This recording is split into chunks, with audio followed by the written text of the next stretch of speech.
In the last year and a half, we've had so many things happen in the Commonwealth of Virginia.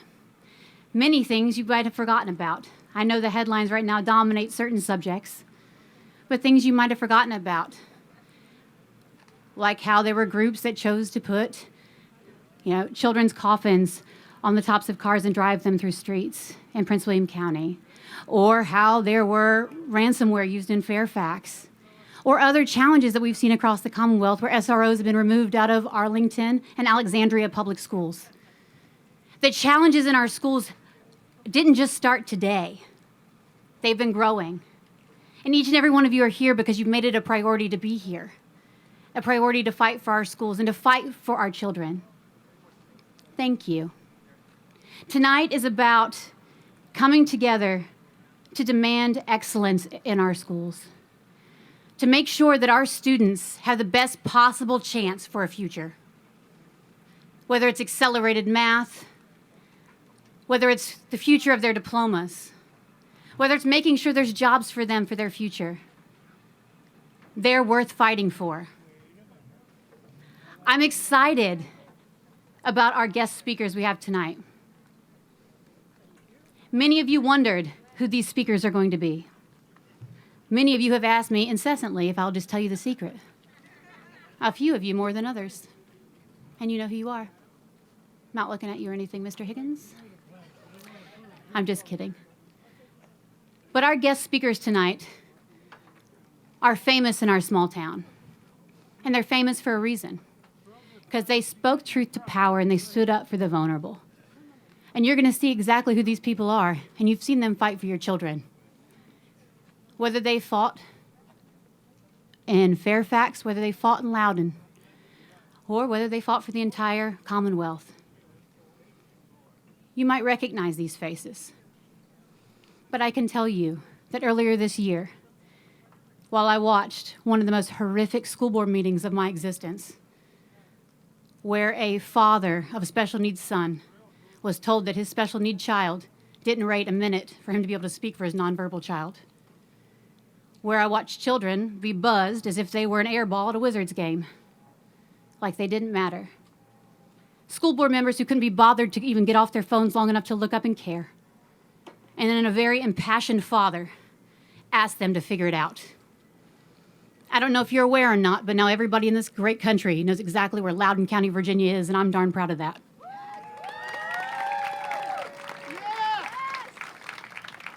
I spent that entire evening crying to my husband and asking him, can anybody see us?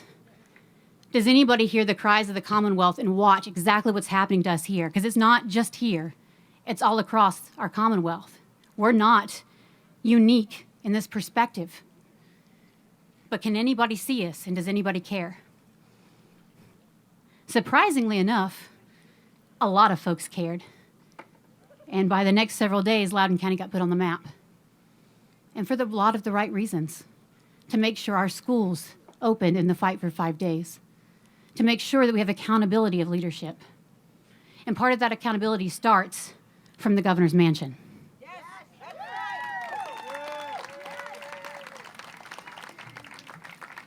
Now, I can tell you I've known Glenn Youngkin a long time.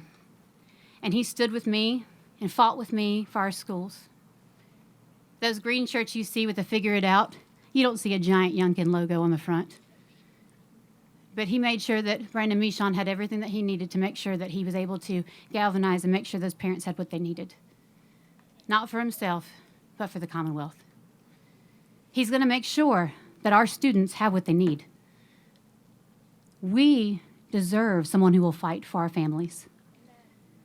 I believe we're worth fighting for. And I don't think that's unique to just me thinking that. I think each and every one of you do. Apparently, there's a miracle because we just got some shade. Apparently, God thinks so too.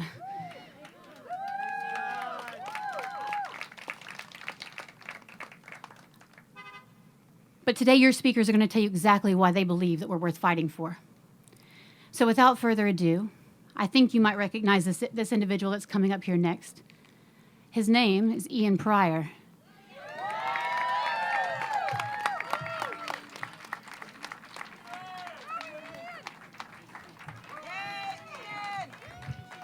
Thank you, Alicia. And I'd like to thank Glenn Youngkin for coming here today to talk about an issue that is on everybody's mind, education. And I'd like to thank all of you for coming out here, because you're showing, not just Loudoun County, not just Virginia, what a parents' movement looks like. And I'd also like to thank my team with Fight for Schools. They have been out there all day, every day, working on this recall. They're right back there in the blue tent.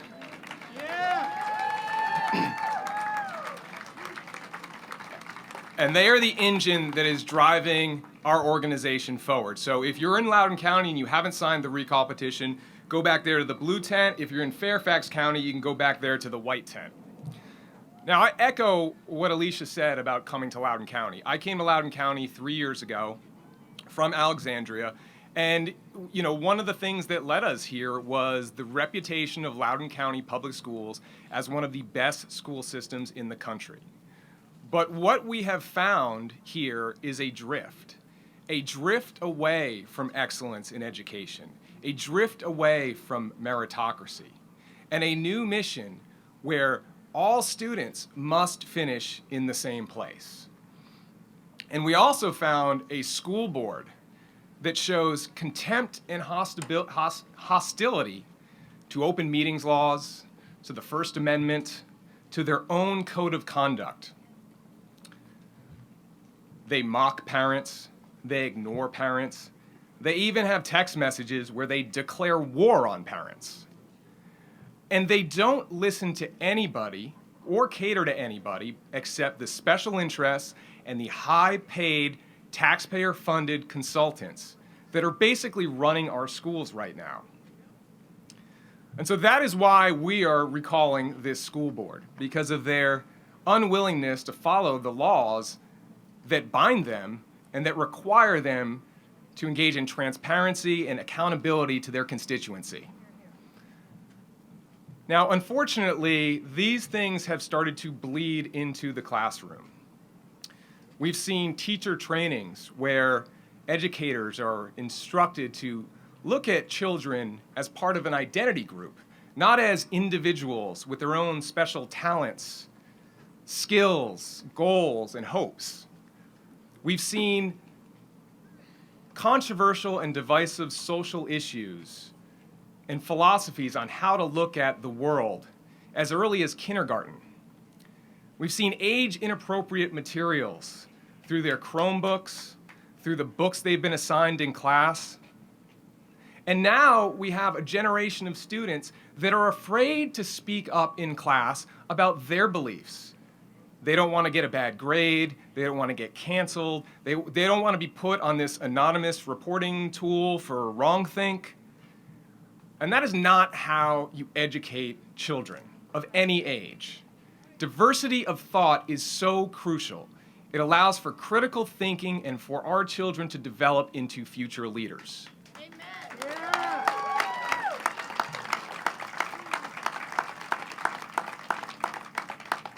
But you're also seeing these changes at a structural level. Loudoun Academies. This school board has taken a cleaver to the admissions process of Loudoun Academies. They've gotten rid of geometry as a prerequisite. They've gotten rid of several merit assessments as prerequisites, and they've reduced testing.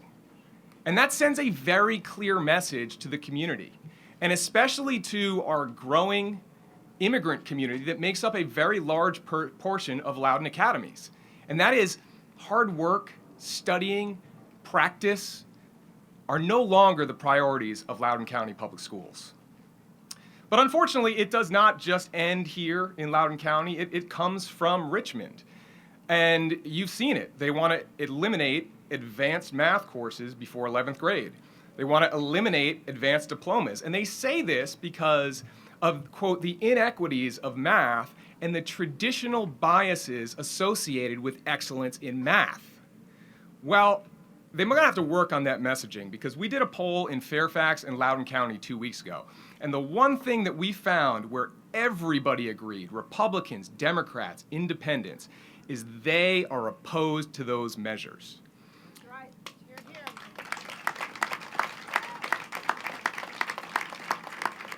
And you know who else is opposed to those measures? China. China is not worried about getting rid of meritocracy in math. China has been outperforming the United States in every metric: reading, writing, math, science. But it's not just China. Singapore, Hong Kong, Japan, Korea, Estonia, Finland, Canada, to name a few. Now I'm going to do something unpopular here. I'm going to quote a Democrat, JFK. He said, "Our progress as a nation can be no swifter than our progress in education. And if we continue to fall behind these countries, we will be also-rans at the world stage in the future."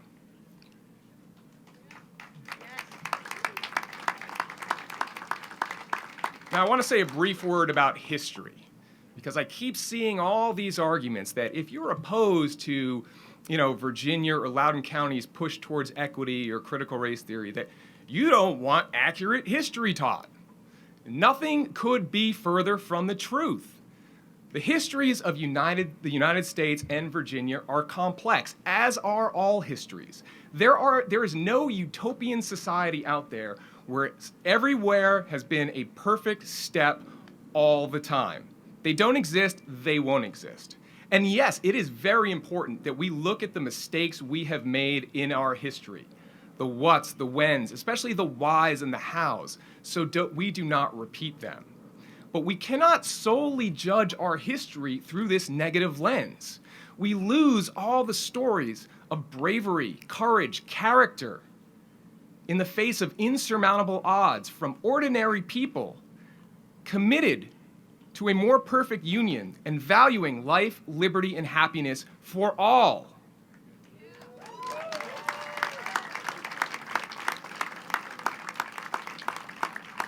Now, I wasn't born in Virginia. I've been here for about 8 years. I grew up in New England. Spent most of my adult life in Boston. And Boston, if you live in Massachusetts, they call it the hub, meaning the hub of the universe, because that's very much sort of the attitude there. And there are several reasons for that. And so I don't upset my team at Fight for Schools. I'm not going to spend any time discussing the 6 Super Bowls. But I, But I will talk about how Boston was the spark that lit the fire that gave rise to this nation. You can't go anywhere in Boston without seeing that, or without being reminded of it. But when you got down to the Second Continental Congress in 1775, that's where Virginia had to take the lead. Washington, Jefferson, Patrick Henry, Richard Henry Lee, George Wythe, the Declaration of Independence, they were crucial in unifying the colonies, declaring independence, and defeating Great Britain. And then when we ratified the Constitution, again, it was one Massachusetts president in between 4 Virginia presidents at the start of our nation. And they led us to the beginning of where we are now. And now it is time for Virginia to lead again.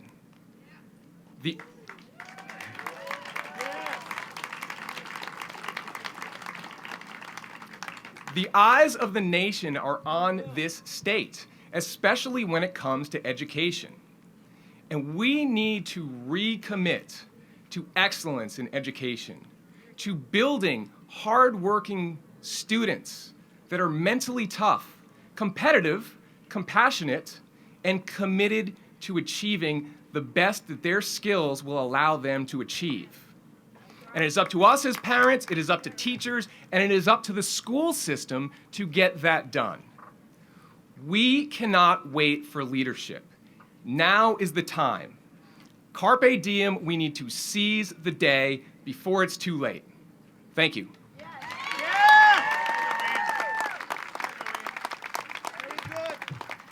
Thank you, Ian. Next, we have Delegate John McGuire.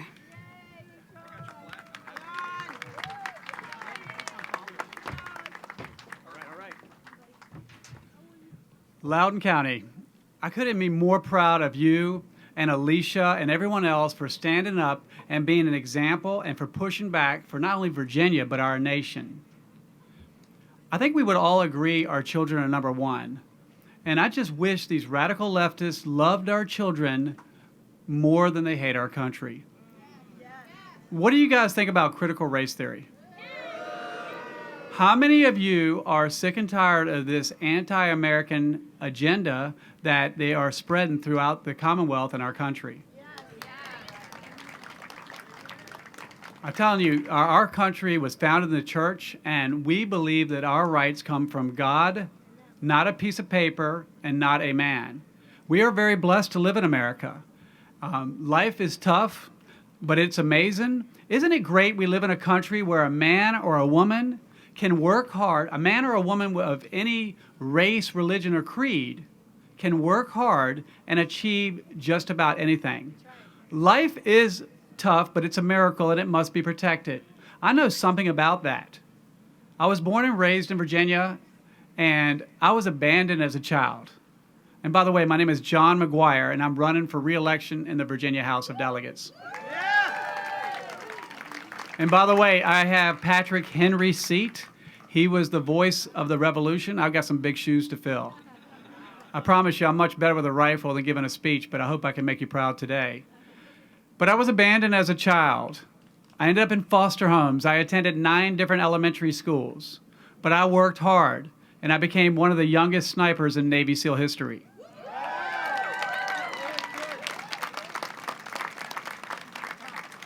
I started a business from scratch that my family members and Navy SEAL brothers told me would never work. And now we're training corporate teams and people in push-ups and sit-ups and leadership and teamwork all over the world. My wife and I have 5 children. She says I'm number 6. But we have to all agree that our children are number 1. And by the way, if you are law enforcement, if you are a veteran, will you raise your hand? Let's give them a round of applause.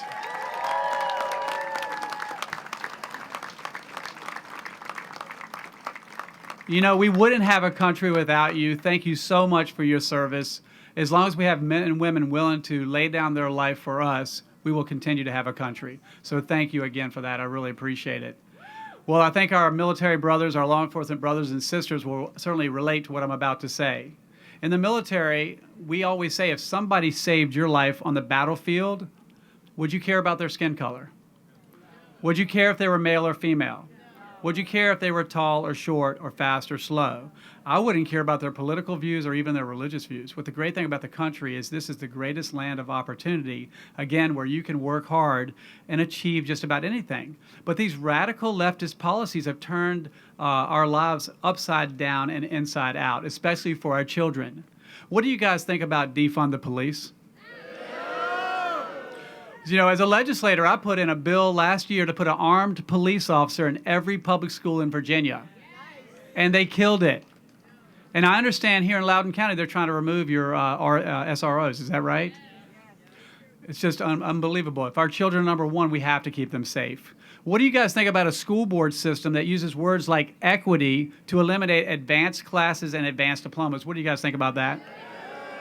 And they're doing that because they're saying that they're racist. But what they're really doing is they're making Virginia children less competitive with the 49 other states. Does that make any sense to you guys? I'm going to tell you, you guys have some choices to make in November. What do you guys think about critical race theory? It basically teaches our kids to hate one another. I'm going to tell you what, we live in an incredible country where everyone has an opportunity if they work hard, and you cannot fight hate with more hate, and you cannot fight racism with more racism. I think you guys would all agree with me, especially the mothers, that we need more love. What do you think? Yes. Well, listen, what I would say is, I'm going to say it again, is I just want to know when these radical leftists are going to love our children more than they're going to hate our country. Everybody say, we the people. We the people. I'm going to give you some good news. We the people have a decision to make in November. And we have a point guard. We have a quarterback. We have a leader coming our way. And he is unlike the dividers we've had for years in Virginia. He's a uniter. A good leader brings people together and leads them to a better place, not a worse place. And that leader, and by the way, as a Navy SEAL, as a father, as a leader in our community, as a business owner, I know a leader when I see one. And that leader is Glenn Youngkin.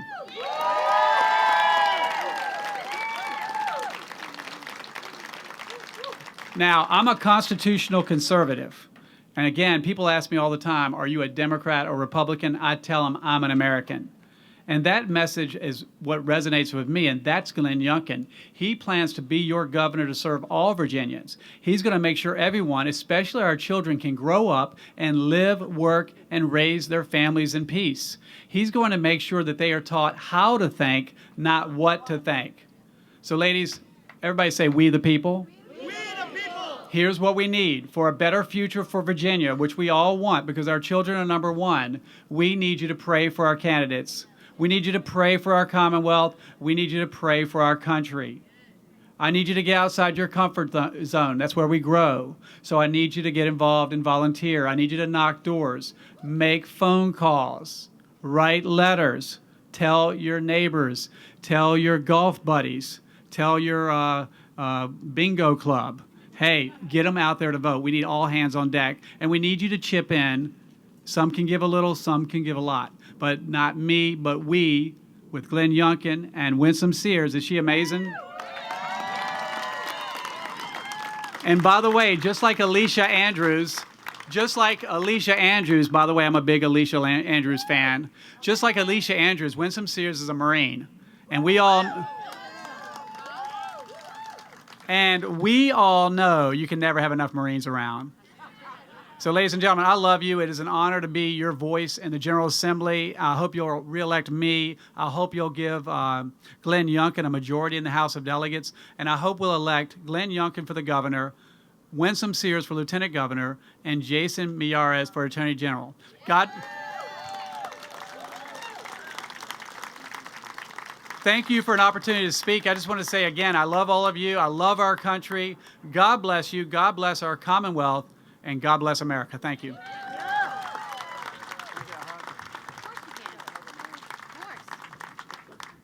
I agree. You can never have too many Marines, right, Winsome?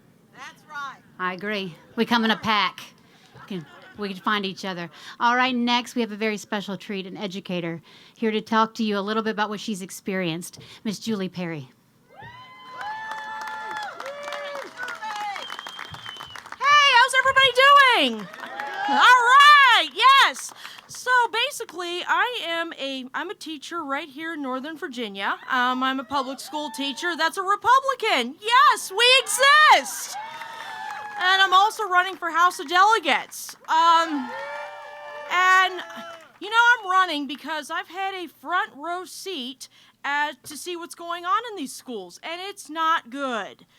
This past year, I've had a front row seat to seeing the consequences of virtual learning. Boy, that was not a good situation. When we finally came back to school in March, I had a lot of students, their grades went from F's to C's and even B's. It tells you how important in-person learning really is. The other thing, too, is I'm seeing this word equity. Did you guys know that teacher evaluations, the General Assembly just added a standard to the teacher evaluations across the state of Virginia.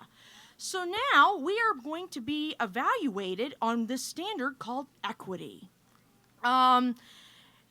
That has nothing to do with how we're teaching students to perform.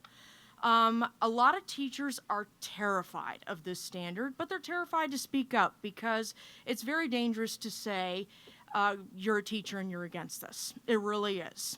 And so basically, teachers are going to be forced to teach your kids to be divided.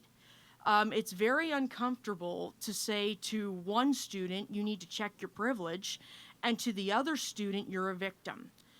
I have a learning disability, and it takes me longer to get things. When I was a kid, it took me longer to understand concepts. But if my teachers made me out to be a victim, I wouldn't be here today. And so we have to stop. We can't, telling a kid to check his privilege or her privilege and telling a kid that you're a victim, he or she's a victim, is terrible for both. What we need to do is encourage our kids to do our best. I can tell you, I'm in front of normally, 25 kids in a classroom, and I can tell you one size does not fit all. I'll have one student that is a fast learner. They finish things quickly, and I'll have another student that takes longer. That's normal. That's just the way we are. That's the way God made us. We were all made different. We were not meant to be the same. Just because, and you know what? The thing I really struggle with is the math thing as well. 3 years ago, I had a student who really struggled with reading and writing. The only SOL she could pass was a math SOL. And she was very good at math. And so she would constantly say, "Miss Perry, look what I got on my math test." And she was very proud of it. And I thought about her when they wanted to take away the advanced math courses before 11th grade. I'm like, students like her would not be able to shine in their talents, and that was just very heartbreaking for me. This girl still has a special place in my heart to this day. And you know what? She still keeps in touch with me. And you know what? She's going to be 20 soon. So, you know what? We gotta shine for our best. We gotta love this country. We gotta teach our kids to love this country. And the last reason I'm running is because I want my students to see that if you're not happy with something, get out and get involved in the community. Run for office. You don't need to burn down a city. You don't need to loot, and you don't need to riot. Thank you.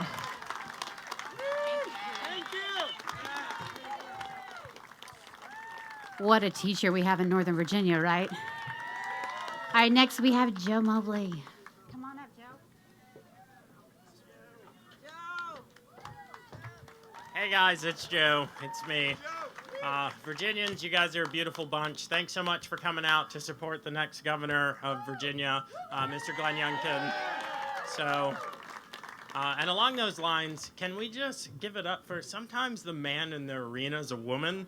We've got Alicia Andrews' run. We've got Julie Perry's run. We've got courageous Marines, even though they could have joined the Army. But Marines like Winsome back here running. We've got Sarah White running for delegate. Sometimes the man in the arena is a woman. I know. She's got my 6. I'm not afraid. But seriously, everyone is speaking about education. And we're not going to listen to the plane. We're going to listen to Joe Mobley. Joe Mobley. Remember that?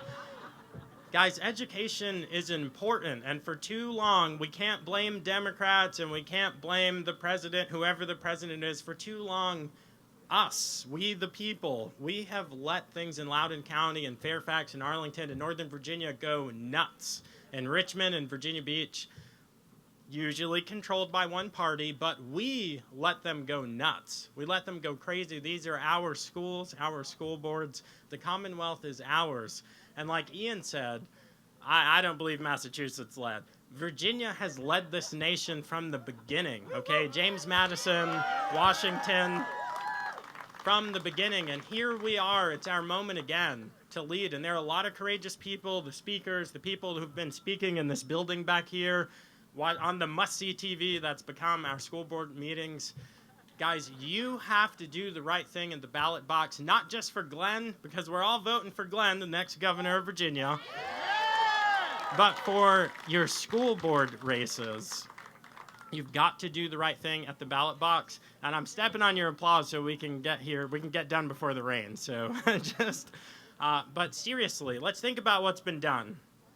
We're getting rid of advanced diplomas. We're getting rid of advanced math. And other states, and frankly other nations, they're pursuing excellence. They're pursuing STEM. They're pursuing math that we haven't even come up with because they're going after excellence. They're going for the next rung on the ladder.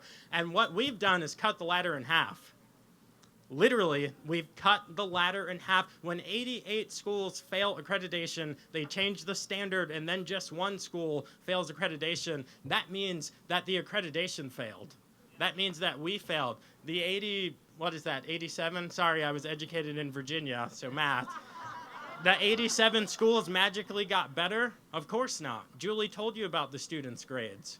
We are doing a disservice, and it's going to destroy our children's future, okay? My about to be 4 children, so thank you to my wife, wherever you are out there. She's here somewhere. For teaching those precious kids, because I can't trust the Loudoun County, public school administration to do it. But what we're doing is a disservice that is going to manifest when these kids graduate. If they go to college, if they go straight to the workforce, let me tell you something. Lockheed Martin and Prospecta and all of these technology firms in the DC Metroplex, they don't care where you came from. They care that you know how to do the math. They care that when you send the thing to Mars, it doesn't crash into it, okay? What are we going to do? Are we going to strip our children's ability to compete for these jobs, to compete for these opportunities? Because the rest of the states and the rest of the nation, especially not China, the rest of the nations out there, they are not cutting their ladder in half. They're going for the next rung, all right? Glenn's not promising the moon. He's promising making Virginia the best place to work, raise a family, and what's the other thing, Glenn? Live. And live. Thank you. To live, work, and raise a family. Let's do it with them. We're in the crucible now. The crap is rising to the top. Let's scrape it off like it says in James 1, that meaning of the word testing. We're being tested now. Guys, the test is over. The fire's been lit. Let's scrape the soot off, and then our silversmith can look and see a pure reflection in a great state. Sorry, state, Commonwealth, I know, don't boo me, of Virginia. Thanks, guys.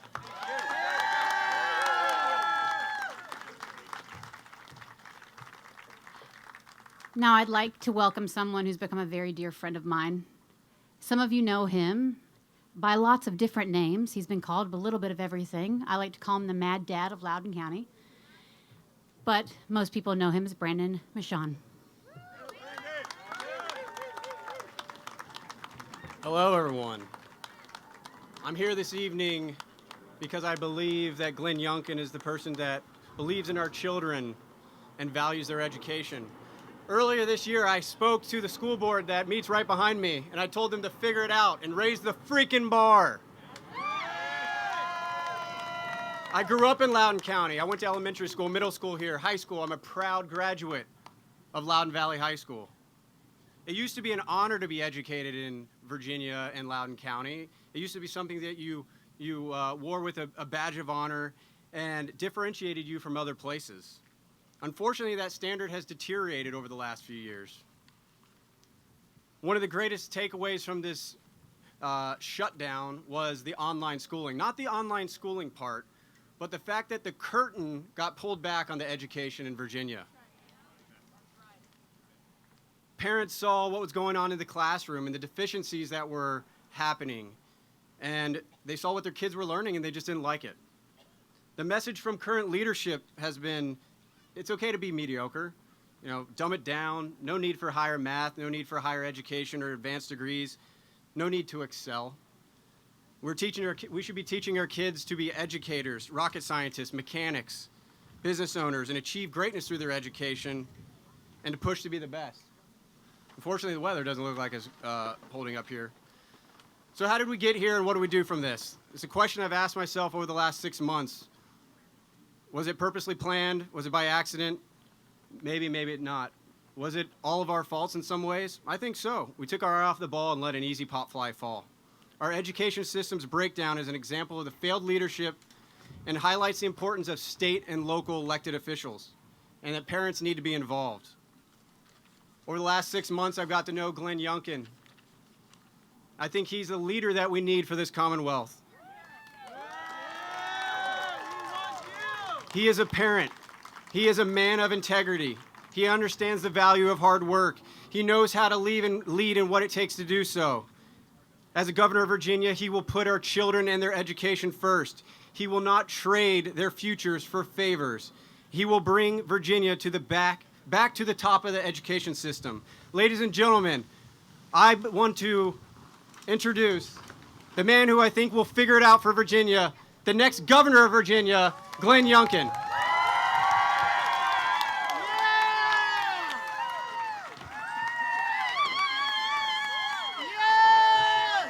Hey, everybody. How we doing? All right.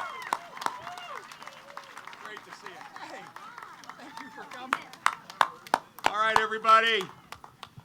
There's a storm coming, and it's not that one. It's not that one.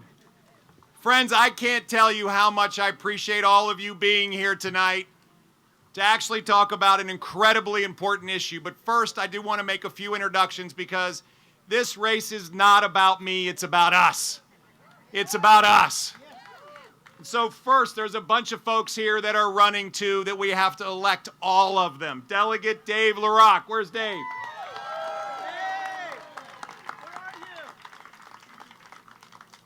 We've got Scott. Where is Scott Pio? Scott, where are you? Greg Malthrop, where are you? Here we go. Nick Clementi. Here you go, Nick. Maria Martin. Maria, where are you? There you are. Woo, woo, woo, woo. Gary Pan. Where's Gary? Julie Perry, you already met. You already met. Winsome Sears.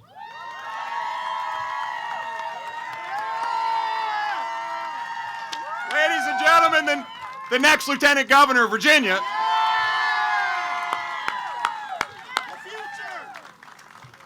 Harold Pion. Harold, back here. John McGuire, who you already heard from. Always need another SEAL in the room. Okay, this is like introducing my children. Who did I forget? Bill. There we go, Bill. All right, Bill, everybody raise your hand right here. Perfect. Whoa, whoa, there goes my list. So I want to thank everybody for being here. Thank you for running. Thank you for caring. Thank you for loving the Commonwealth of Virginia. Thank you. And in case I missed something, my name's Glenn Youngkin, and I'm running for governor.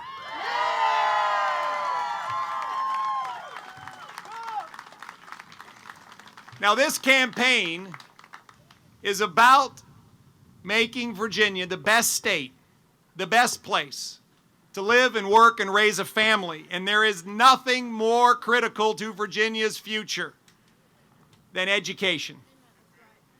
Education has the power to lift people up, to lift people out, to provide opportunities that they can only dream about, to realize the most vivid dreams.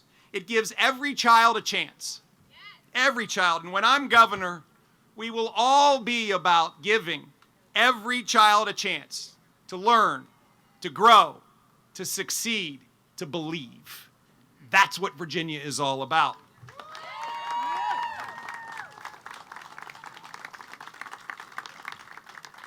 Now, friends, reforming education in Virginia is more than just putting 10 bullet points on a piece of paper. This is about our kids. This is about parents. This is about families. This is about teachers. We're letting our kids down. We are. We're not just here in Loudoun County recognizing we're letting our kids down, but across this great Commonwealth, we are letting our kids down. In the coming weeks, we will be rolling out 3 phases of educational reform. We are going to be restoring standards of excellence. We're going to be investing in our children, in our teachers, and yes, in our facilities. And we are going to be empowering parents. That's what we're going to do. Tonight we're talking about phase 1, where we will revise Virginia's low expectations for our schools. We're going to refocus learning on student achievement and establish transparency, transparent metrics and accountability to restore excellence in Virginia's public schools. This is what we're talking about tonight. In phase 2, we'll talk about investing. Yes, investing in our students. Yes, raising teacher pay. And yes, investing in the facilities. And finally, as I said, we're going to empower parents. And we are going to embark on a mission for school choice like Virginia has never seen. But tonight I want to begin the discussion by focusing on curriculum and the standards by which we assess our schools. I've heard you. I've heard your outrage. I've actually met with so many of you. And let me start by telling you how impressed, how humbled I am by the fact that all of you have decided to stand up for all of our kids. Thank you. Thank you.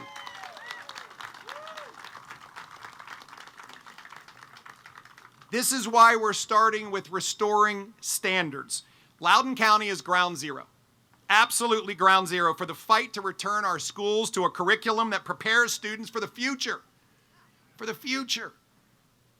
The classroom is not the place for a political agenda. It is not. The classroom is a place where we focus on a rigorous academic agenda, not a political one. Our children should not be the victims of the left liberal progressives' cultural war. Full stop.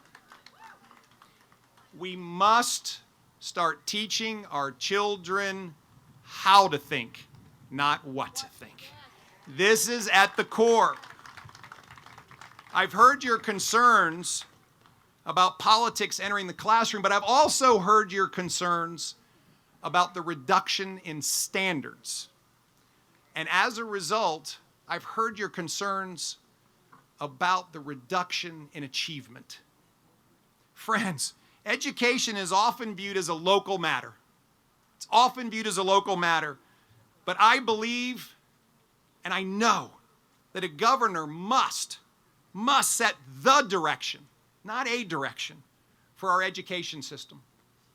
And quite frankly, I'm tired of politicians lowering standards and yet calling it a success, setting our sights on the lowest common denominator instead of the highest hopes of our children.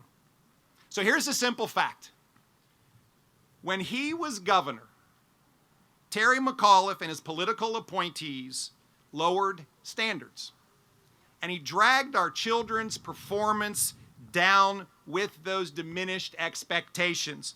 For those of you that are skeptical, let's look at the data. From 2014 to 2021, Virginia's national ranking for student achievement on advanced placement tests dropped 7 places, from 3rd to 10th.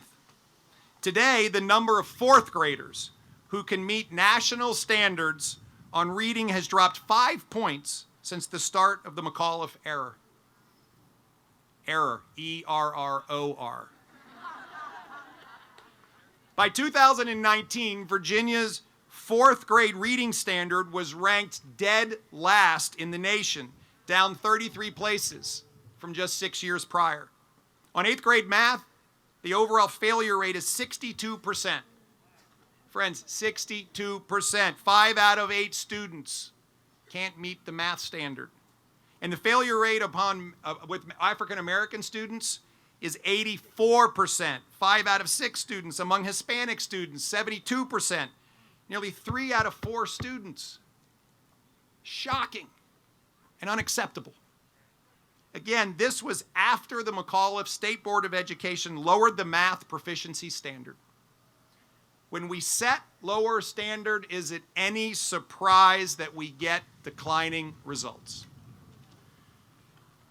There's an often quoted phrase to describe the McAuliffe approach to education, and it is that the soft bigotry of low expectations is upon us.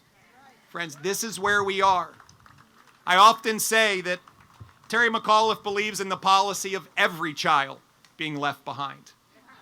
We cannot stand for this any longer. And yet, despite dramatic declines that were deemed statistically significant by the National Center for Education Statistics, the McAuliffe administration reduced school accreditation standards so that only one Virginia school has been denied accreditation. Only one. when prior to the lowering of standards, 88 Virginia schools failed to receive accreditation. Friends, so imagine a parent's confusion. Reading and math scores are dropping, and Virginia has the lowest standard among the 50 states for measuring reading and math skills. But after lowering standards and seeing reduced results, our current leaders turn around and they tell us we have virtually no failing schools. Let's call this what it is. It's a shell game. That's what it is. It's a sham that makes politicians feel good when Virginia's children are failing. And when I'm governor, this shift to mediocrity, this illusion over success ends. It ends, friends.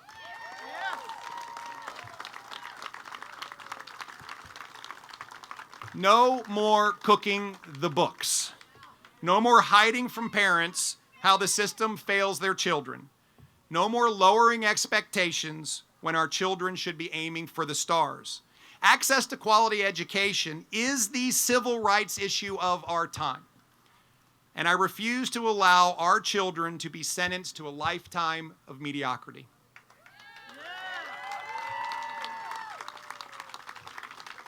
We must have the courage to set high standards. We must have the courage to invest in our students, in our teachers, in our facilities. And then we must demand results from our schools. As part of the first phase of my plan to restore excellence in Virginia schools, we're going to raise standards. We're going to absolutely create transparency, and we're going to demand school accountability. And we are going to raise our sights on student achievement because student success should not merely be a talking point in Richmond. It is the pathway to unlimited success. And every Virginia child should be on that pathway. So here's my plan for stronger curriculum and higher standards on day one. I will sign an executive order returning Virginia's schools to pre-McAuliffe standards.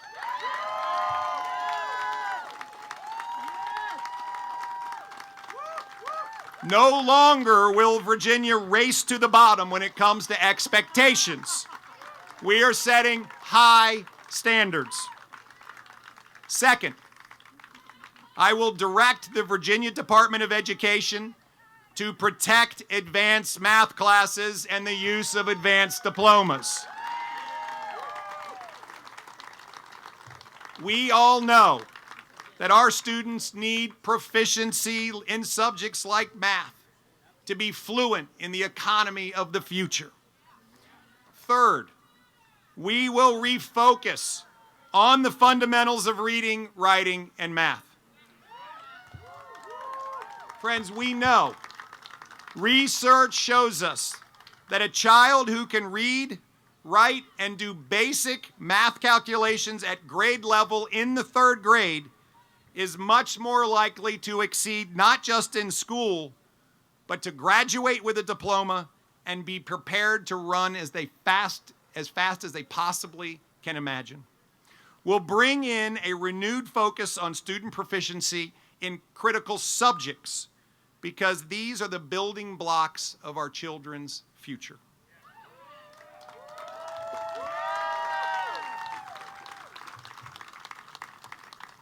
Fourth, to send a signal to the McAuliffe-Northam era that the era of mediocrity is over, I will fully utilize the full power of the governor's office to appoint a new Secretary of Education.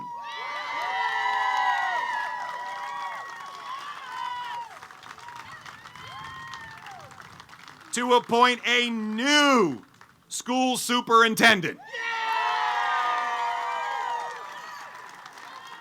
And to appoint new members of the State Board of Education.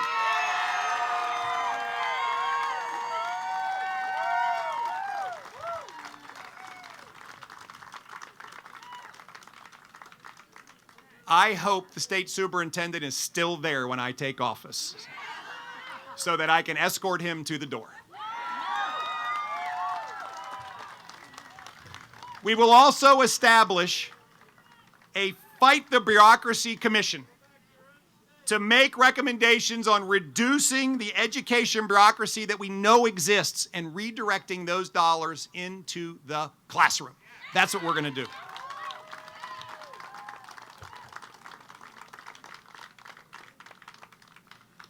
Fifth on my list, and I want to make sure everybody hears this. On day one, I will issue an order banning the teaching of critical race theory in our schools.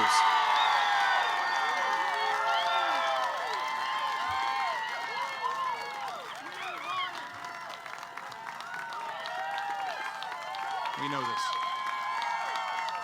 We know this.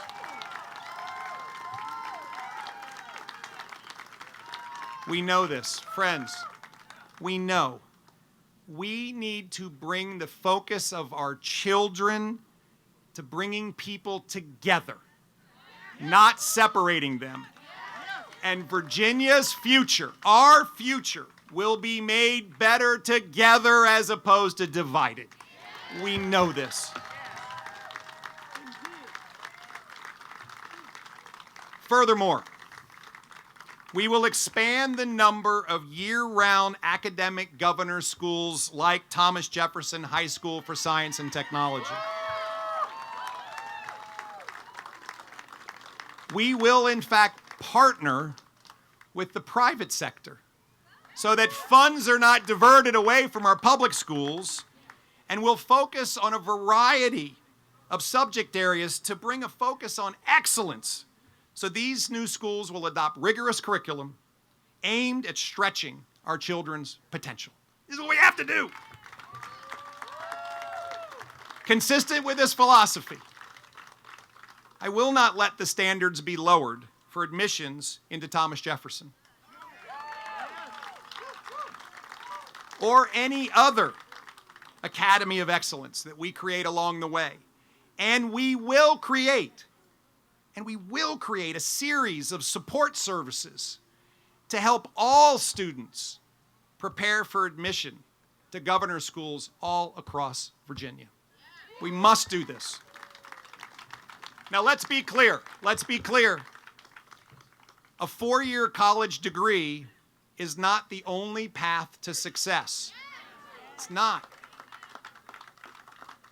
Our children have been told a lie, that they have to incur $50,000 to $70,000 of debt in order to have an amazing future here in Virginia. My standard for every high school diploma will be that that graduate is either career ready or college ready when they accept that diploma. We need more graduates with the skills that translate immediately into in-demand jobs. We need to emphasize skill development, apprenticeships, and relevant two-year degrees at community colleges or in technical training schools so that our high school graduates do not have to enroll in college, in four-year colleges if they choose not to, and yet they can have the wonderful, wonderful life, career, and opportunities that Virginia will offer.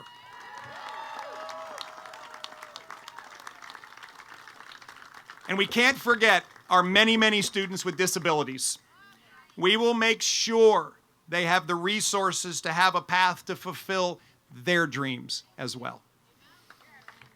Now, I believe there is no greater travesty than adults sacrificing our children's future for political expediency. When Terry McAuliffe lowered accreditation standards, when he lowered math proficiency standards, when he put Virginia on a path to the lowest reading standards in the country, he set up our kids for failure in order for him to be able to say that our schools are better. But the people of Virginia will not be confined to a future of lesser dreams and fewer opportunities because of a culture of mediocrity. We care too much about our kids, and we believe too much in their potential to accept the prescribed vision of lesser opportunities from politicians who lack vision. We will not accept this. I have a vision for the children of Virginia, that they would not just survive, but they would thrive in Virginia's classrooms, that they would be challenged to reach their full potential, that they would have rigorous curriculum that would prepare them for the workplace of the future, for the college opportunity for the future, and that all of our children will see their dream opportunity here in Virginia. That's the Virginia we will build together. That's the Virginia that we must lock arms and march forward together. And this is just the first step. It's just the first step of restoring standards in our curriculum and restoring standards in our schools. We're also going to invest in our teachers. We're going to invest in our students. We're going to invest in our facilities. And we're going to empower parents. This is the course we will chart because our children are worth it. They deserve so much better. We must do better for them. And this fall, when we go to the ballot and we choose our governor, our lieutenant governor, our attorney general, our delegates, our school boards, our Commonwealth's attorney, our state supervisors, our sheriffs, we all must know in our heart that there is a much better way. And Glenn Youngkin, Winsome Sears, Jason Miaras, and all the people that you've seen tonight absolutely want to walk with you to that better way. Friends, I cannot wait to go serve as your 74th governor. God bless you. God bless the Commonwealth of Virginia. And thank you very much.